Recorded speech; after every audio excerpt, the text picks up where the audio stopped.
everybody, so yesterday was Wednesday. You know what that means. Another episode of Not Invincible. Actually, The Boys. I know, it's weird saying that. Season 5, Episode 5, titled One Shots. Actually, somewhat controversial right now because people are saying it's a filler episode, so let's talk about it. This episode is actually from a few people's perspectives and actually puts up a title card of their name for when it's their part of this episode. For instance, Black Noir, Sister Sage, Soldier Boy, Firecracker, and Terror. I know, the dog. Terror's part of this episode is very simple. I mean, he's a dog, so he almost dies from eating chocolate, which is crazy, but he also has a toy, which is Homelander, and an image I never thought I'd see in my entire life is Homelander spreading his butt out, spreading his cheeks, basically begging for a Long John, cream-filled. What the hell? The new Black Noir, we've always known he's an actor, right? But we actually get to see him outside of his suit, living his normal life, doing his normal acting gig. And so we see him doing a play, but none other than Adam Bork is finally back, who's from the beginning of The Boys. You know, he's directed a bunch of stuff like the Dawn of Seven and everything. And I love a lot of his lines in this episode. They're so damn funny.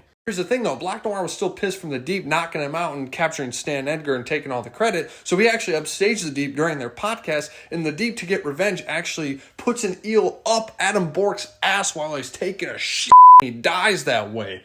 What the hell? Soldier Boy's part of this episode is mainly with him and Homelander together after they talk to Stan Edgar about where V1 is, which actually leads them to LA with Mr. Marathon, who was actually a member of the Seven before A-Train was there. He was a speedster before A-Train. They go there, they meet Mr. Marathon, he has a bunch of other people there, another suit that has gas powers that we saw at Herogasm, but then there's also Seth Rogen and McLovin there. There's a bunch of celebrities there. It's freaking hilarious. Actually, the guy with the gas powers knocks out Homelander, so Mr. Marathon and all of them give Soldier Boy the offer to, hey, kill him, you could take over the Seven, all that kind of stuff. And Soldier Boy's like, no, he's my son. The only person who's killing him is just me by myself. We get a whole sequence of Soldier Boy using all these celebrities as meat shields for Mr. Marathon running through them, especially Seth Rogen gets split in half and his neck snapped. Dear Lord. And then eventually they kill Mr. Marathon after he tells them that Bombshell has the V1. Firecracker, as part of this episode, is just her going back and forth still about Homelander being God, whether she still believes in Jesus, whether she believes in Homelander, back and forth. She meets her former reverend, and actually on live television, she basically has to say he diddled some people. She's back and forth the whole day. She throws her Jesus figure in the trash. She goes to her room, and Homelander's there, back from LA. Turns out Soldier Boy snitched on her with all the sex talks about questioning Homelander and everything. And Homelander's, he fires her, lets her go, and she's begging and pleading. Next thing you know, he just kills her immediately by smashing her head